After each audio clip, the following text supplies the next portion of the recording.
And we're live. Hi, I'm Autumn Caines with Virtually Connecting, and we are live with the Alt-C conference. Mahabali, Rebecca Hogue, Martin Weller, Martin Hawksey. Why don't you guys introduce yourselves real quick? Hi there, my name's Martin Hawksey. I work for the Association Hi, of I'm Learning. Simon. I'm from France. I'm in my daughter's bedroom. Oh, hold on. I meant for on-site to introduce themselves, and I Sorry. can't hear them. Can you guys, can on-site speak so that I can make sure your microphone's working? I can hear me. The microphone's down here. So Can you hear me? I'm not hearing you on-site, folks. Okay. Rebecca and are we muted? Maha and Martin. Oh dear. No. We're not muted, are we? Life happens. This is a part of it. Rebecca's concerned. Can you hear me? Maha looks Maha smiles. inquisitive. Get Martin Hawksey to fix it. Right? He can fix everything. He fixes the internet. Yeah. Well, that's funny. I'm trying to figure out why you can't. A little bit of technical difficulty going on site, but we are live with Alt-C. And why don't we go to the virtual participants? Why don't you guys introduce yourselves real quick? Okay, Well, let's start with Alan Levine. Oh, hi there, Alan Levine, late at night, Strawberry, Arizona. Lisa? Let's see if that fixes Oh, hi, I'm Lisa Hammersheim, and I'm from slightly east of Allen, but it's still fairly late at night here, too, so it's good to be here. See everyone. Joe, will you tell us a little bit about yourself? I'm Joe Murphy, early morning in Gambier, Ohio. Very nice. We're from Columbus, Ohio, so you're my neighbor. Yeah, we need to actually connect. Sounds good. Go get some Jennies or something. Yes, get some Jennies. Hey, Simon, tell us a little bit about yourself. I still need to connect to the internet. Hi, I'm still Simon, and I'm still in France, and I'm still in my daughter's bedroom, and I'm an English teacher when I'm not playing with tigers. Oh man! Yay, tigers! And we all have props today. Everybody has a prop. And Wendy, why don't you tell us a little bit about yourself? Hi everyone, I'm Wendy, and I'm from Central Australia, living in Alice Springs at the moment. And my prop today is some really great socks that were knitted by Sarah Honeychurch. Cheers. Guys, can you still That's not awesome. hear? My prop is actually something that was knitted by Sarah Honeychurch as well. It's a Mobius strip, and so it's one long piece that doesn't end, and so it doesn't. I'm not sure exactly, but you should Google Mobius strip because it's got a cool kind of geometric type of thing. 2 seconds. Yeah, Rome. Yes, it's infinite. 331. 88. I have a little rubber toy knitted by Sarah Honeychurch. No, just kidding. She's pretty amazing, you know. She grows these rubber trees. She gets socks to Alice Springs. That's mind-boggling right there. SKORIL. Sorry, let me just write it because you're confusing you. Yes, Manchester, come in, Manchester. There were. We can see them, so that's a good thing. Can we come back? Guess what they're saying. Do you guys want to, Maha, do you guys want to try dropping out and then coming back? Yeah. Okay. Yeah, try that. All right, we're still live. Hello, Internet. Isn't it thrilling? Yeah. I have goosebumps. There's a Well, concept. that's the point, right? It's the live connections. This is what happens. It is. That's a big part of it. A big part of it is that authentic piece. Mm-hmm. Do you know the concept of podium time, where like there's this time distortion when you're awkwardly realizing that you're at the podium not saying anything, and you think like, no, I've been saying things for hours, and it's been like 2 seconds. Yeah. And I guess there's that same kind of thing, dead air, right? In like a radio kind of context. Hey. Can you guys hear us? Yes. Yes. Yeah. Okay. Cool. Good. Yeah, come here. Come on over. Come back in. Yeah. Yes. This is just a bit heavier. So let's let Martin introduce himself and his role at Alt as well. Hi everyone, can you hear me okay? I'm afraid we've lost the other Martin. He's had to go and do his tech support stuff, so maybe we'll catch him later.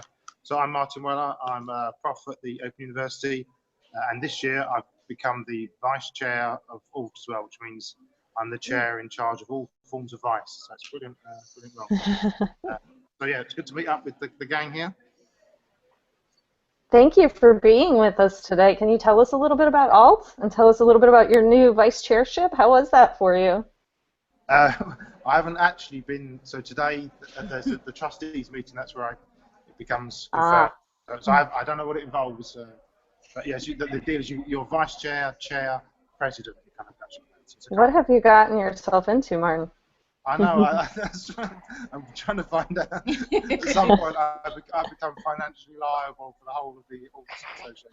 So, ALT is the Association for Learning Technology in the UK. So it's a kind of a national body for educational technologists and stuff. And Hawksey is the kind of big EdTech conference in the UK.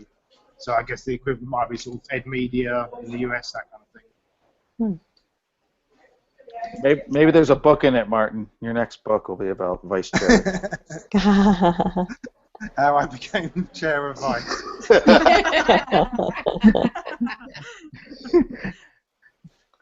So forgive this question if it seems a little naive, just because I'm from the States and I don't know, a lot about ALTC. How many people are we talking about? Is there a big vendor presence, or is it mostly sessions from educators? Can you kind of paint the picture for me a little bit?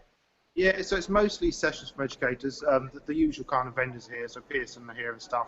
But it's probably not as big a commercial thing as something like EdMedia. So there's about, I think I saw it's about 580 delegates here. So someone was saying to me, so it used to be big, in the past couple of years it's seen a kind of dip in attendee numbers, and it's now sort of back up again. So whether that's a sign that, in the UK, you've been introducing student fees over the past couple of years. So I think universities have been a bit unsure about expenditure. So maybe that's a sign that they're kind of feeling better now. Kind of I was actually going to ask you why it's so expensive. This conference. It's the conference. Yeah. But I don't know. I'm not in charge of fees. Uh-oh. We're stuck looking up Martin's nose. So I didn't realize that it was expensive, but there we go. We just learnt something. Well, that's what you get for us. It doesn't surprise me. The breaking news that he's the vice something. The vice chair pulls the plug. We're not talking about money on We're there. not talking about money. Yeah, that's why suddenly it's all stopped. Right? Maybe the current chair, right? It's like, oh no. So maybe we can walk around a few conferences. Alan, you've done a few conferences. Could you give us the sort of the best cost benefit ratio of the conferences you go to? Where should we? The best ones. All the ones that come to mind were in Vancouver. There used to be a little blogging conference called Northern Voice that was really community driven, and it was like $35 to register. They did everything low fee. And when Open Ed was there in 2012, I think it was under $200 for registration fee.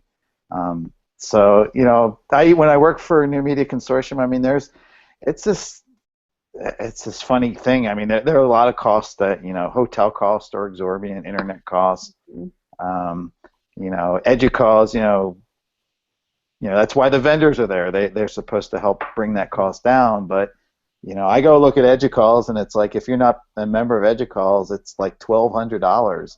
If you are, it's $800. Yeah. And so I don't know if we really ask much about the cost factor, because if you're with an institution and they do have budget, they pay for you to go. And so, I think, when I worked for, an organization, it was like, oh, you get to go to a conference, and you don't really think about, what's the difference between one that costs $200 and one that costs, $900, if someone's paying the bill. Well, and I think there's a lot to be said for that institutional, that the fact that they have a different model. If you're a member institution, I don't think you can you be a member of some of these things? I mean, I don't want to call it any particular conference, but when they have this kind of thing, usually I don't see usually it's like if you're a member institution, not if you're like a member. I guess with certain professional organizations, you can, as an individual, you can be a member. Yeah, I went to the MLA conference last year, and it's interesting. They have a sliding scale, so actually, I think I paid like $60, and that was we pretty can see reasonable. ourselves. Hey, I think they're back. Yay! Oh. Not that. That's gonna share that. Can you hear us? Yes. Yes. Yeah. Yeah. There Yes, we we are. can hear you. And you can hear. Okay. Good. Okay. So we'll give you Martin again if you have any questions. Hi again, gang. We've been talking about you, Martin. Yeah, the screen froze with a picture of you laughing, Alan. So. But it's 4 a.m. here. It's a slightly hysterical laugh, is it? 4 a.m. Oh my. How about our participants? Do you guys have some questions?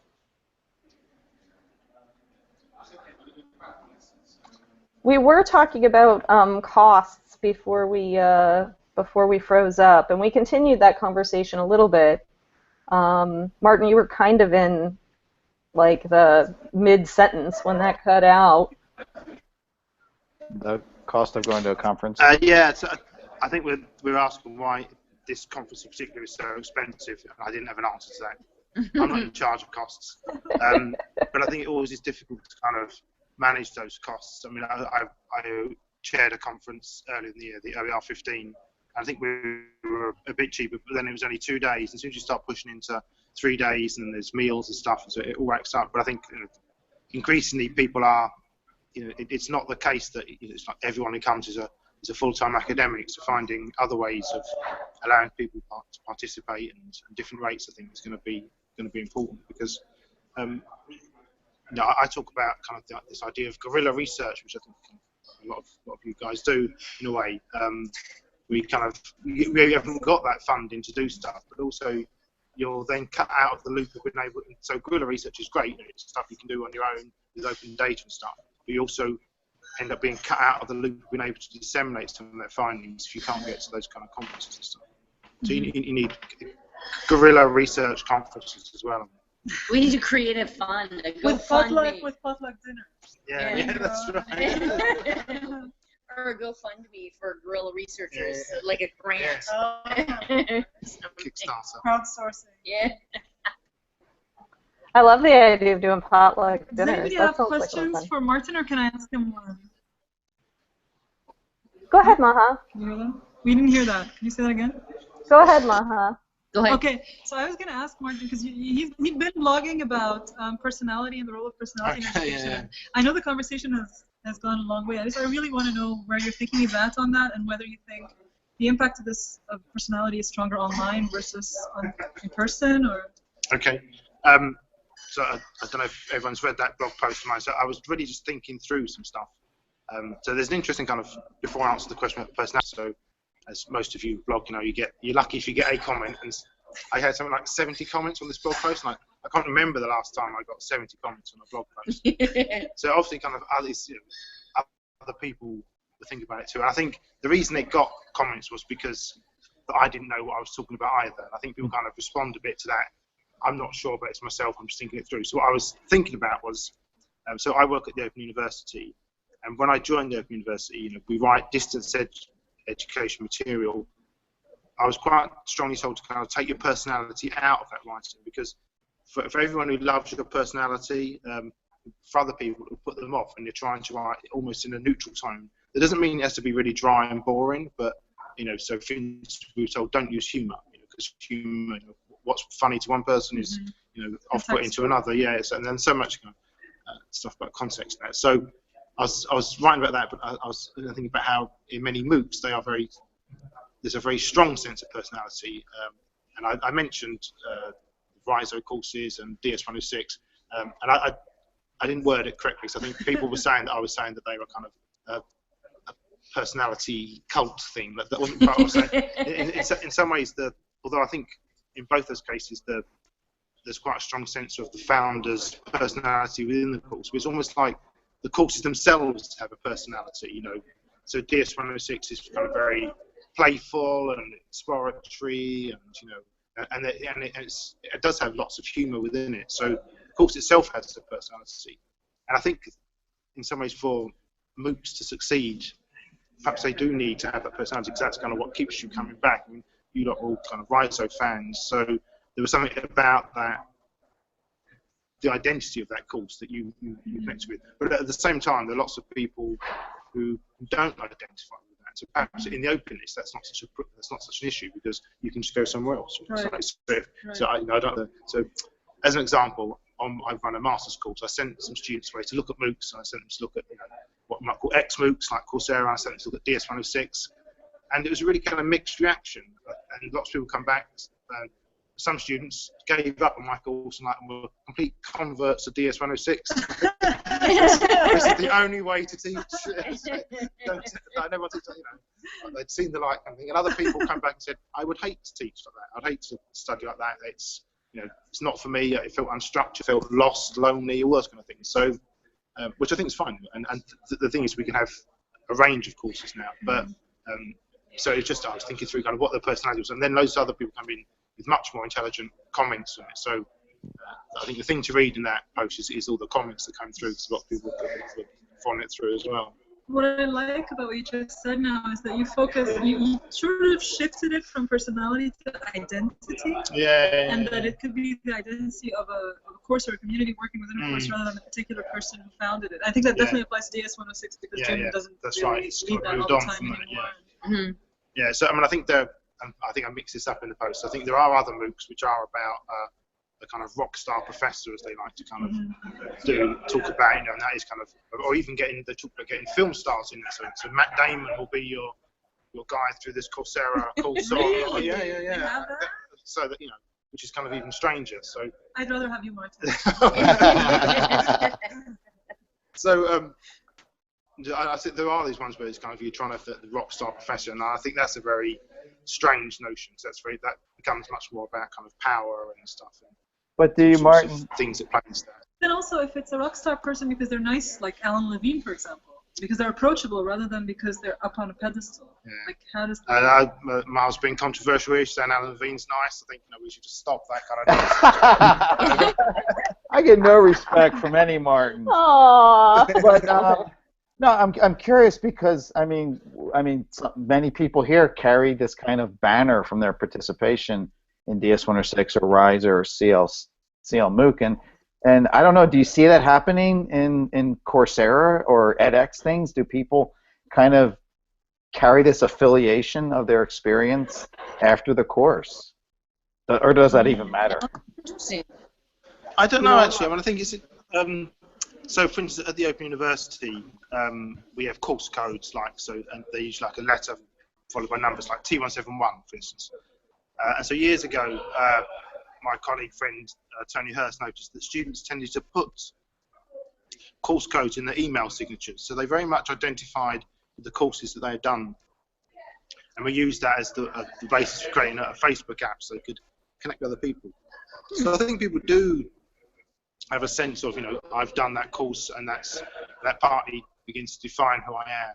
I think there is a stronger connection with those courses that have a strong sense of personality within the course itself, because I think you in some ways, if they have a personality and you identify with it, it's a kind of double win, I think, and so you feel that's part of your personality as well. So maybe it's less so with if you've just done the Psychology 101 Coursera MOOC or something. But I think I don't know, actually. I think some people, and I don't think people have ever claimed this, but I think sometimes people get kind of carried away, like CMOOCs are the only way to teach, kind of thing. And I think we should also kind of bear in mind that they work for some people, but not for others. And other people like different structure. But in the same way, we've often the kind of traditional model of education said this has to work for everybody, and often it doesn't. So I think what we have now is a diversity of approaches, and you can find a course that, to perhaps the long-winded but quite simple conclusion, which everyone else probably came to straight away, is that we can now, it's okay to have courses have personality now, because you can find other courses. If you don't like the personality of this course, you can go to another course that has personalities. They don't need to necessarily be as dry as we once had. I really like the idea of courses having personalities, because I think it does describe the Rhizo experience quite. Yeah, and the different personalities between 14 and 15, they were quite different different sense, but also the way we do attach ourselves to that identity as well as being a riser, which I think most of the people around are online. That's sort of how we connected. You've all got the tattoos. If you're Riso 15, Riso 15. I wonder about this. I wonder about this because the impression I have is the question of allowing people to have a personality. It enables personalities to shine through. So I think for Riso 14, there were a lot of personalities. And I think that enabled people to perhaps identify with certain personalities. I think it's less about the central personality, maybe more about the personalities which actually appear. I think that's true, and I think that was kind of sorry. Someone else can sorry. You're good. Go. Go ahead, Autumn. I was just going to agree with Simon that I think that there's another. So there's the personality of the course, but then there's also like as a new participant coming in, being able to feel like you can express yourself and you can express your personality in conjunction with the personality of the course. And I mean the personality of the course I think has a lot to do with the facilitator, but it also has a lot to do with the participants that are really kind of showing up and doing a lot of the talking. In the XMOOC field, this was done really well in, I think it's Coursera's Iliad course, which I forget where he's at. I think the professor's name is Greg Nage, and they really worked very hard to say that this online course is part of a tradition of education in classics, which when I talked to my local classics professors, I was informed is one part of the tradition of classics education. But they worked really hard at this idea of more connection and connection with a tradition than has been my experience in the other. I am a serial MOOC dropout, so I have signed up for a lot of them and found little personality and little opportunity to express myself, and kind of quit. But it was interesting that this one, it was very clear that they were trying to connect to something bigger than a one-off MOOC. So it is happening in other arenas. That was the point of that rambling comment.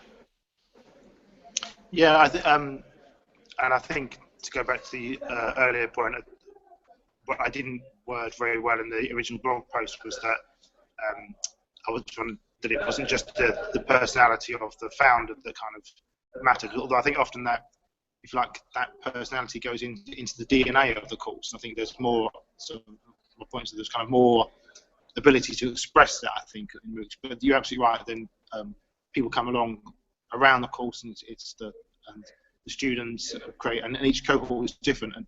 But that's not just true of MOOCs. In 1999, I ran the OU's first big e-learning course. And we had something like 15,000 students, and we couldn't fit them all on one server back in the day. So we had these kind of forum systems, and we had to split them across two servers so that they couldn't see each other, the people on one server couldn't see each other on another server. And so they were studying the same course, and one server lot really loved the course, and one server lot really hated the course. And I think it was just a function of who the dominant voices were in those forums. So in one, they were kind of really pro the course, because it's the course I've been waiting for all my life, and they were kind of really positive. Another one, it was like, this isn't the course I signed up for. The OU doesn't know what it's doing, and so that kind of brought in people who were moaning and stuff, and so it made people think, yeah, I'm not happy with the course either. So I think it's interesting that those dominant voices have a strong influence on how people perceive their role in the course. I wanted to kind of create fake student IDs to be positive all the way through. Or something. Well, and that's a hard thing for face-to-face professors too. I've had more than one interaction with faculty members who are saying, I know this is a good course. This worked last year. And this year, for whatever reason, and you're probably right, that part of it is the dominant voices and the intellectual state of the individual learners. And you still got a lot of that. It varies from time to time because we're working with individuals. And then it is interesting to see people in face-to-face education who align really closely to a course and continue to use that as a component of their identity and kind of a token for their college experience. So nothing new under the sun. I say, all right, guys, here we're gonna have to wrap up here and get back to the conference. But thank you, everyone. We'll say a quick goodbye to. Can I ask one quick question before you go? Sure. Yep. Martin, can you tell us what your blog is and maybe the URL for it really quickly, because I've never been to your blog before. Shame on you. Martin's famous. It's edtechie.net. So oh yes, I've been there. Of course. You don't look like your blog, Martin. It's like when you go to a pub and you think you forget you've been there. I've been there. Of course, I know edtechie.net. That goes back to that personality. Thank you guys so much for being with us today. All right, take care. All right, take care. See you. I look forward to studying in Open UK next year. Yay! Oh, I didn't know that, Wendy. Mm-hmm. Yeah, of courses through MOOCs, but next year I'm doing, handing over the cash. So yeah, it'll be good. That's good. What are you studying? Oh, just starting the Masters of Arts ODE, Open and Distance Education. So it's that whole question about, you can do MOOCs until the cows come home, but you pay the cash and you get the bit of paper. So that's where I'm at in that journey. Well, you pay the cash and it changes your intent too, Mm-hmm. Yeah, you stick a lot more. Yeah, I've been pretty sticky. I can complete MOOCs. That's okay. But yeah, I'm sure it will be even more motivating. That actually is quite the feat. I'm like Joe. I join those things all the time. I drop right out. The CMOOCs are better. The XMOOCs, I just get like a long list of them, and I'm like, oh yeah, I'm gonna watch the videos, or oh yeah, I'm gonna do the discussion, and it never happens. The XMOOCs are a little bit more like my pile of unread books. Mm-hmm. I know that I can come back to them. Mm-hmm. Whereas the CMOOCs the XMOOCs are maybe a little more like my constantly full DVR. And at some point, if I don't watch it, the machine is gonna delete it. I'm gonna get off the schedule, and I feel like I can't get back on the schedule. I think there's kind of a peak CMOOC experience. Some people here had it in Riso. Yeah. Mine was DS106, and I've gone back to CMOOCs and haven't really gone in with the same fervor, but not also the dropoutness. But I wonder about that, like your first experience of having this. Oh my God, we're reading blogs. I'm meeting Simon and oh sure. It's not like it can't be repeated, but I think there's something about the magic of that first electric experience of connecting. Mm-hmm. I was very disappointed. I had a message from Autumn, and she said, Simon's trying to pick on me, but the internet's stopping him. I think you did that. Autumn has the yeah. She muted. Simon's left. Oh, there he is. Hey, Simon, you tried to pick on me, but the internet intervened. Did you not hear what I just said? No. Well, that's probably just as well. I think the internet telling me I have to go and have lunch. Well, how is everybody doing? I mean, this ended up being a rather long one because we had some technical difficulties and things were a little bit weird. I'm willing to continue talking if you guys want to. I'll see you guys. I'll look forward to seeing the live on YouTube. All right. Thanks, Simon. See you later. I'm going to go, and I'll be online for the next hangout. So, yeah, I've got a few hours break. And I won't be Thanks, at the guys. next hangout, so Bye. you gotta cover it. Bye, Wendy. Great to see you. Wow. I'm going to go No to worries. sleep. Bye. Yeah, I was gonna say I'm going back to sleep. Hopefully. See you Bye, later. Lisa. All right, bye guys. Thank you. All right.